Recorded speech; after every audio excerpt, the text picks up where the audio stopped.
Hello my friends, this is Gosia from Cosmic Agency. Let's jump into the next episode of the mini topics. I thought I was going to put all of them in one video, but no, impossible. I have so many of these mini topics, so I divided them, I think, into 3 different ones. Let's start with this one. 2 questions from someone about the frequencies, then Dr. Alex from Spain asking something about the blood transfusion, then DNA and the tribes, that's my question. Then a question from someone about separation and then integration of the consciousness, why is that happening? Then strange lights, strange spiral in Alaska. Elon Musk, is he cloned? And then the longest topic of today, crystal skulls. Is that true, that legend? And then mini topics, very short question and answer topics. Now, before we continue, a short clarification. When I use the word CIC, which is, the department, targeted department of gathering information, that's what it is. It's information gathering department, loosely translated from Taigetan. So each time you see us use that term, that's what it means. Okay. Let's go to the first mini topic, which is 2 questions in the subject of frequencies from someone. Now, this is a question asking whether what this person saw as a declaration is true. And the declaration is as follows. A healthy human has a vibrational frequency of 62 to 72 megahertz, and when it is reduced, it is compromised. If it drops to 58 megahertz, cold symptoms appear. When it drops to 55, bacterial infections start. At 42 comes cancer, and at 20 megahertz, death begins. Is it true? Basically, is it true? So, yes, he says, yes, basically yes, absolutely yes. What I cannot confirm are the exact numbers and megahertz. But yes, I believe that totally. Everything is vibration, and the vibration comes from thoughts, and that comes from consciousness. And if you get sick in one place or another, depends on your thoughts, and these reflect in energetic nodes of your body. So that was it. And then talking about frequencies and hertz and all that, someone asked me the following question. If 432 hertz doesn't repair DNA, then 440 hertz doesn't damage DNA. So why did the Cabal change tuning from 432 hertz to 440? Now, this refers to one of the mini topics I think I did before, where it was mentioned that the 432 frequency doesn't really repair DNA like many people think. But what was meant by that, it's not that it repairs it directly, but it creates a certain ambience within our body and mind, and that affects the DNA because that well-being affects our genetics. But it's not that it repairs the DNA directly. So that's why this question came up. If 432 doesn't repair DNA, well then 440 doesn't damage it. So why did Cabal change the tuning? So Yaski here responds. Let's see. I said that it doesn't directly repair DNA, but 432 frequency helps as a frequency to harmonize the body and thoughts. Therefore, it does help the body, but not by repairing directly, but as a means of harmonizing the body and the energy field. So they changed to 440 to prevent those benefits from reaching humanity. It has to do with DNA only as an effect after the harmonization of consciousness, so it does have to do with the DNA repair after all, yes. So that's the question here and the answer. And talking about the DNA, here we have a question from Dr. Alex, who is a doctor in Spain, very awakened doctor who we mention sometimes here and there, who was very, very active in the last few years. He's our follower, and I don't like that word, that's why we say follower. I don't know how else to say this. Well, supporter, I would say, a friend. So he had a question about blood transfusions and DNA, because we said that blood transfusions affect the DNA of the recipient, especially the recipient. So he's a doctor, so he asked this. I have a question regarding the video on blood transfusions and DNA. The most common transfusion is red blood cell concentrates. Those are cells without nucleus and therefore do not have DNA. It is true that they will have RNA, and in the liquid that contains them, there can be loose DNA molecules, but in a very small quantity. Will such a small quantity doesn't have the same effect on the recipient? Okay, so here what he says.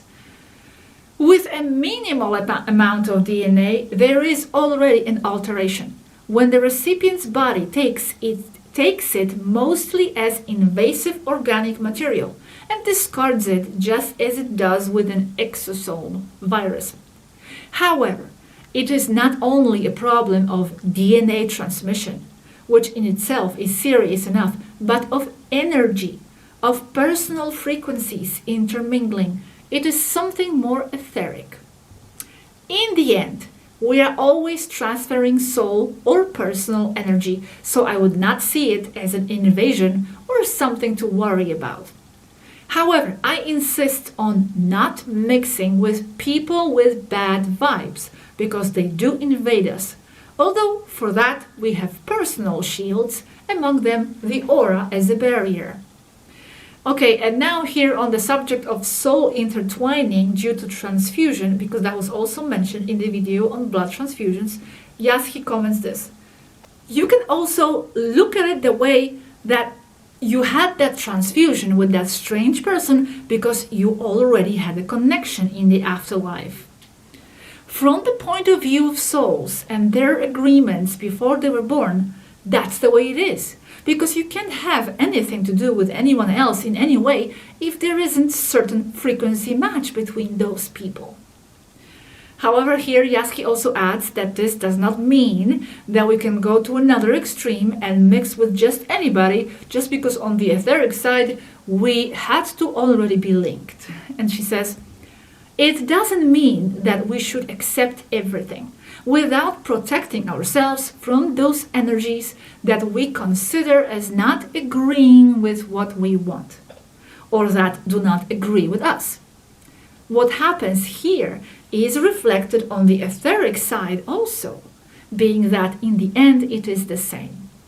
We must always be responsible and congruent with our actions.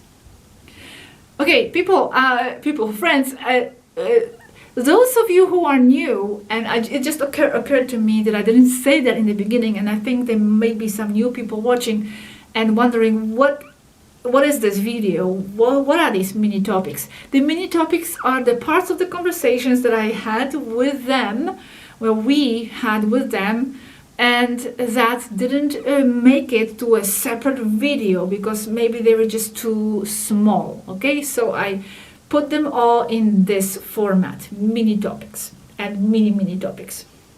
Okay, continuing with the topic of the DNA. Now, I had a question about the tribes that are living somewhere very far away and their DNA, because it has been said that the DNA has been limited by imposing limiting beliefs and perceptions, and they were altered artificially in the lab, but then it was cemented by imposing limiting perceptions, mind control. So what about those faraway, remote, native tribes that still exist, that never had any influence of the civilization, really? They live in their bubble. So their DNA should be intact. That means they should have the memories of their sterile lives outside Earth. But I'm not sure how those tribes see that, if they have memories of their extraterrestrial past lives, for example. So this is what Athena here responds to this question. The large amount of mystical experiences that these tribes have shows that they do have a much stronger connection to the source than the average person in the Western world. And it also happens that they have inherited their limiting or limited beliefs from ancestors who all came from those who were artificially limited to begin with. But if they were artificially changed, they did not have the mind control foundation afterwards. So their DNA should come back. And Athena says they inherit their ancestors' customs that in themselves are those that already come limited from before. That is to say, they perpetuate the beliefs that keep them that way, limited. And besides, she says, their beliefs are much more expanded than the Western ones. Their contact and respect for nature is much greater as well as their contact or connection with the earth itself. I said, well, but why are they limited from before? The matrix never reached them. They are very isolated. So she says, because their ancestors come from the same people who were artificially limited since Atlantis, Tiamat, and all that. Every human on the planet goes back to the same ancestors, in parentheses, except those who entered later in ships. I'm saying here, who artificially limited them? And this also refers to us Lyrians. Athena says many races, including reptilians. The reptilians were the ones who tried the most to modify human genetics in an invasive way and to make it convenient for them. Okay, as you see, each of these subjects I know could be deepened very much so, but this is just a short part of the conversation about these subjects. Now, talking about the connection to source and unification of consciousness and all that, recently I made a video on fragmentation of souls, how they fragment and divide and all that. And then someone had the question, why does the consciousness split for further expansion if from our focus of attention here we aim towards unification? Why this? And of course, I don't see this as a contradiction because I see it happening all at the same time within the mind of the source, where there is no linearity, there is no space, there's no time, so it all happens at once. Why not? Yes, he says this, because of the contrast it gives for obtaining a variant. It is a principle of duality, to be able to discern something from something else. I said, but what do you want? Why do you want contrast if then you want unification? Yaski responds, because otherwise in total unity there is nothing, because everything is the same. It is a great silence, impossible to describe. That is why there needs to be contrasts, because after experiencing separation, you appreciate unification, again contrasts. You cannot enjoy a warm blanket without having been cold before. It is not contradictory to want to separate and want to integrate. You cannot integrate what was not separated. Without contrast, there is nothing at all. But it is true that humans tend to separate everything to try to explain how things work by the sum of their parts. Okay, and continuing with what humans try to understand, strange phenomena, etc., the next mini topic is these strange spiral-looking lights that were visible just recently in Alaska, and Robert was asking if they know what this is. So Athena here responds, blue beam, or a glow that comes out of the reaction between a microwave transmission of frequencies controlled by someone who knows what will cause that reaction when in contact with the ionosphere, with the same principle of formation of the aurora borealis with the solar wind. Short break, 1 second. Okay, she says, to me, that is artificial, and they do it to cause controversy, or it is just a Photoshop or CGI. We don't know anymore nowadays. It looks like a microwave electromagnetic vortex. It can be done with a pulsed or phased array radar, not a scanning radar. But here, Robert is asking, it's not a portal, right? Athena says they don't look like that. They usually do not appear. I don't rule it out, but I doubt it. Much more so on Earth today. Everything is manipulated with CGI or Photoshop or provoked on purpose to create a reaction in people. By the way, these mini topics were given, it was a part of the conversation in Spanish. Most of it, if not all, was in Spanish. This is a fast translation I just did a few hours ago into English. Okay, on the topic on manipulations and things done on purpose, someone is asking me about if I know if Elon Musk has been cloned by the White Hats. Apparently, there are claims out there that some senior White Hats have disclosed that they did officially clone Elon Musk and that the new Elon Musk, the clone, is working with them, the White Hats. So what does Athena think about this? Okay, so this is what she said. I don't have the full answer without doing some research first. However, in my opinion, that they cloned him or that he is good now is more disinformation from Cabal itself to lead people to have a certain concept of Elon Musk or anyone else.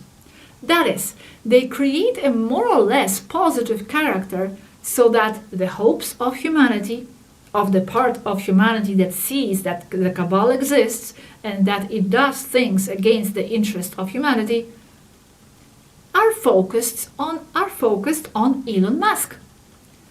But there is plenty of evidence that SIC, the Information Gathering Department, has seen that Elon is yet another one of the Cabal itself. The rest is just theater. The whole cloning him and now he is good sounds to me more like a poor attempt to erase all the evidence that he is bad and has always been of the Cabal. They are just trying to erase the bad that is known about him. I would have to do more research, says Athena, but I really think it's just more tricks and disinformation from the Cabal itself, the same thing they were doing with Trump and the Patriots. Elon is no good. Change of the topic. Now, let's talk about the crystal skulls. Now, for those of you who do not know, there is this legend about crystal skulls and crystal eggs supposedly hidden in several places of Earth and being a deposition of ancient knowledge. I'm reading this from internet. Both history, technology, science, space. Everything we need to again become a space-faring civilization. According to legend, there are 13 crystal skulls that are meant to be able to communicate with each other and hold the key to the secrets of life, power, and the universe. Is it true? Someone is asking. Yes, he responds. I only know about the skulls. I have never heard of the eggs, but I believe it. Yes, it is true. Although there are replicas and frauds with that too. And what do, the real ones? They store information inside their crystalline structure like DNA does. And they exposed them in Indiana Jones movie so that people think it is just movie material and just lies. I ask who made them and where are they? Yes, he says, more than one race, but it seems to be Zeta Reticuli's grace, the ones that are not biological robots. Because there are others that are biological robots in the service of mostly regressive races, mostly based on Earth itself. And here she says, in space, this whole thing of regressive, not regressive is interpreted in a different way. Okay, coming back to the crystal skulls, she says, they are just crystals in the form of ET skulls. They are not the skulls themselves, although some say that yes, that they are beings of high densities. Okay, but I do not believe it, she says. For me, they are crystals that the ET cut in that form to later fill them with information like cosmic crystalline pen drives. Now, Robert makes a side question about the biological robots. Okay, what is the difference between biological robot and a clone? She says, not much, but a clone can have a communication with what animates the original by being similar. The biological robot hardly or not. Okay, now returning to the topic of crystal skulls, I'm asking, but these ETs made the skulls for what? For humans to find them one day? Are they found? She says, we don't know why. Most likely, it's not certain, but most likely for themselves, as their records of their civilization's knowledge. As far as I know, some have yet to be found. Robert is asking, with what technology are they supposed to be decoded or read? And yes, he says, with a holographic computer, I would do it easily. It is a holographic technology. It looks like information from their civilization, everything there that they had at least, and it must be a lot. Okay, now I'm asking, on what basis are you saying that this story is true? Is it because they themselves have said it, that ET race, the maker, or how? She says, me, because I have seen them in what I have studied about the extraterrestrials found on Earth here. I mean, here she means what she studied there, up there, about the extraterrestrials on Earth. Okay, I will come back to this point, but here Robert is asking, you mean they want to share with humans what their civilization is like? Yes, he says, not necessarily, and I doubt very much that it is for humans.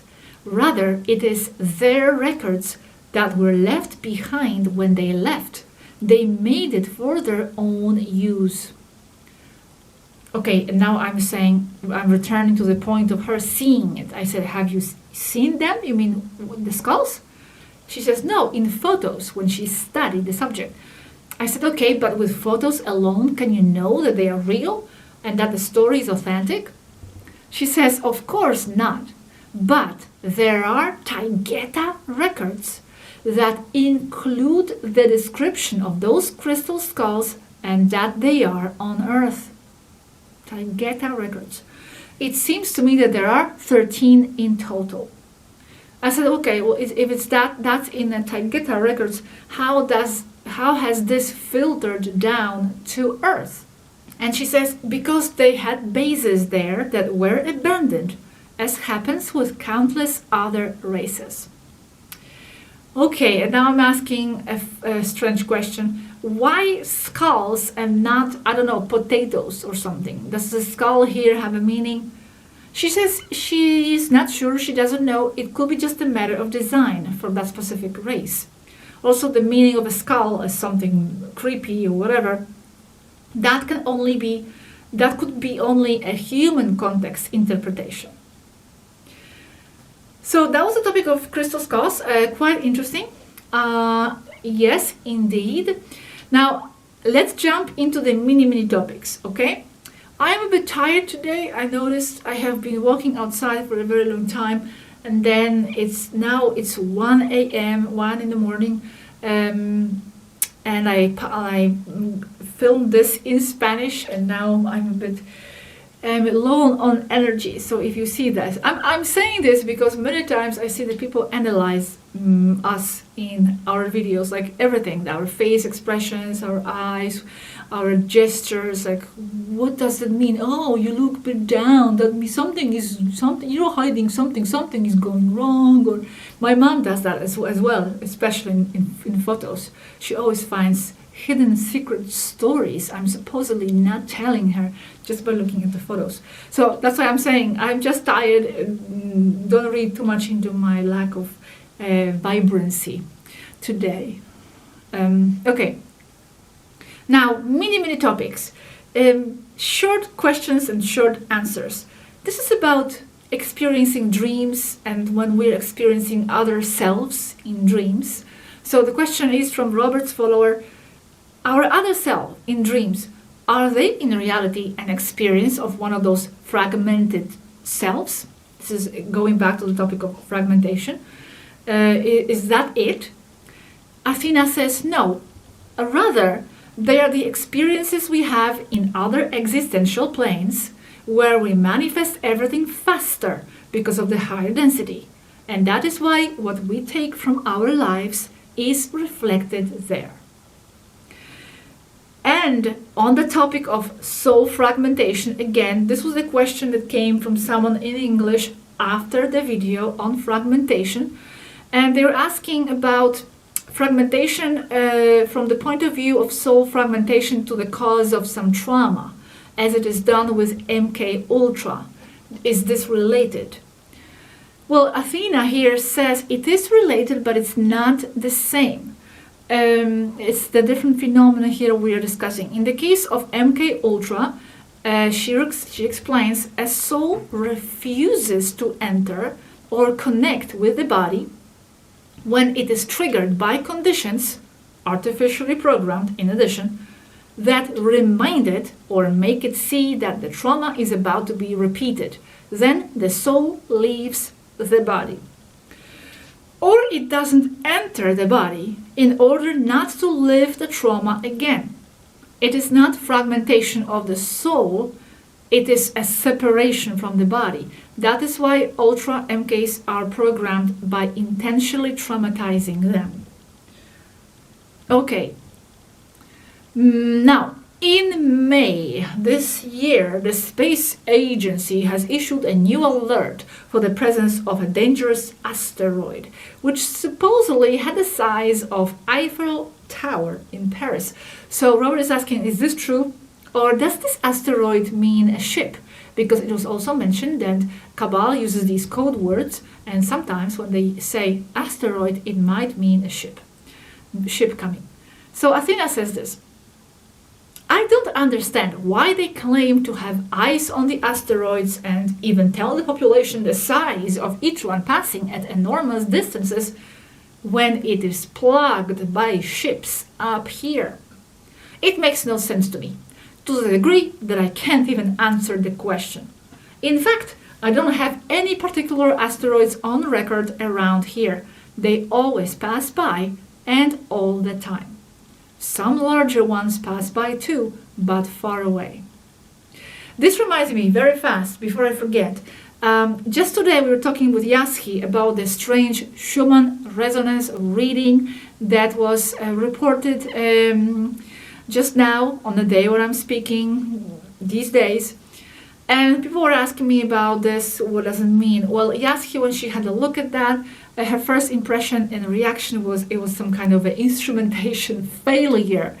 But nothing more to comment at this point. There's nothing strange going on outside. There's a solar activity, but nothing unusual, nothing strange. So that's all I have for now. Okay, now the next mini topic is Robert asking about Incas. Where did they come from? And here we have the response from Athena again. Okay, she says this: it is said here that the Incas arose after the last flood and after that territory was used as a large base of operations for the Federation. It is said that the Incas, are the result of the mixture between nomadic peoples coming from the north and the immigrants that came from the lowlands that nowadays are under the Pacific Ocean, flooded by Tiamat.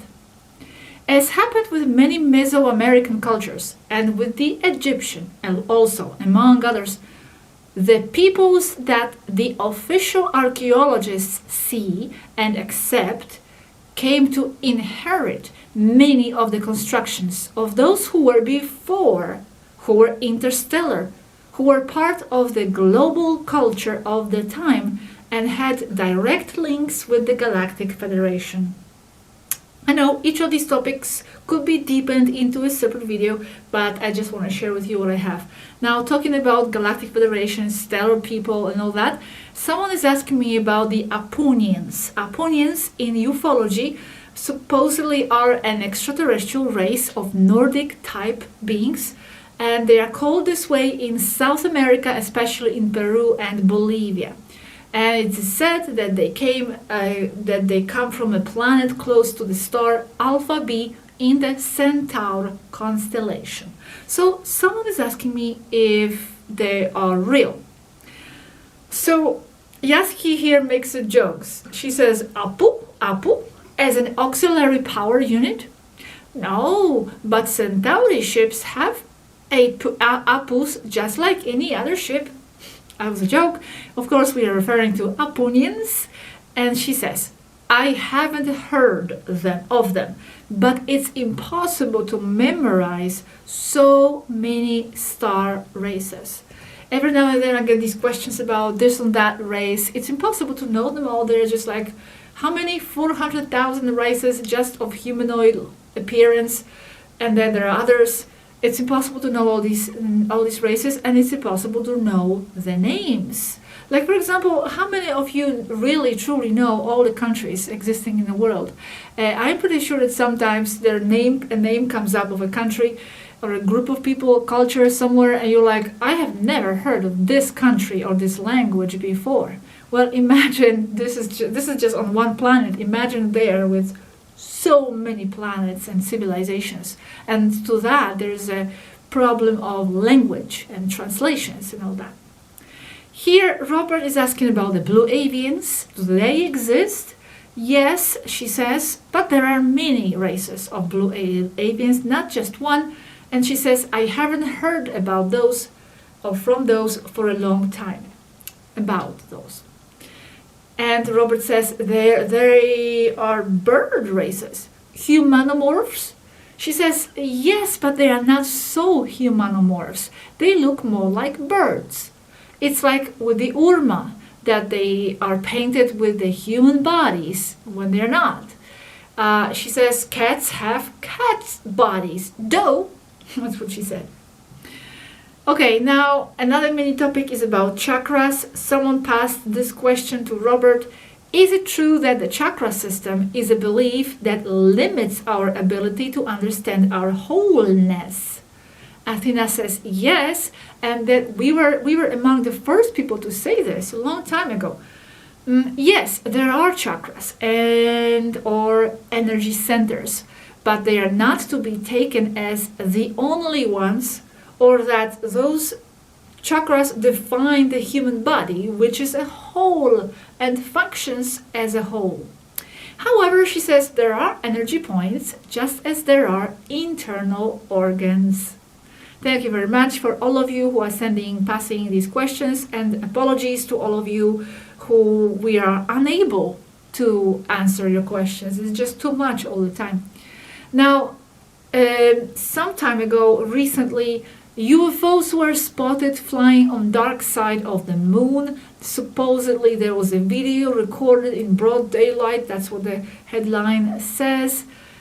So Robert is asking if that's true. He passed the image, the video to Athena. She's looking at it, and then she says, looks very well done, but it looks too clear.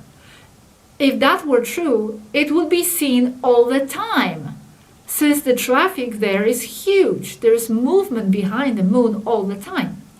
There is a lot of ship traffic right there, but you cannot see it because it's so far away and the moon is huge.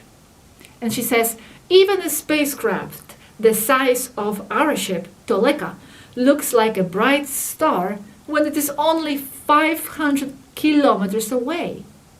Toleka, which is 1734 meters long, would not be seen with telescopes of that range if it were near the moon, nor would the others that are there. So I conclude that it is CGI.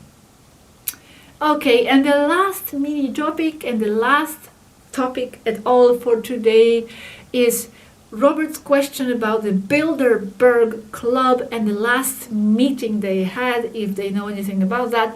Athena says this very shortly. We have decided not to see things about that club. It's the same thing every year. It's just all the cabal and their corporate stooges sitting around discussing what they need to do to mess with humanity next. They only have power because they have people's attention, because they obey them. That's why we don't want to give them importance. So that's it for today's mini topics. As I said, I have many more. I have to do a lot of videos. One of the future, very soon to be published videos, will be the next episode of the Interstellar Life, which this time will be about different designs of ships, but mostly about scimitars, how they call them, their fighter craft. And it's going to be a mix of older information, some of it even from Anneka, and a mix and a new information from Athena SWARUU, some of it as fresh as just, I don't know, a week ago or so, a few days ago, where actually I was talking to her about this topic and I opened the floor to the questions in my Telegram groups.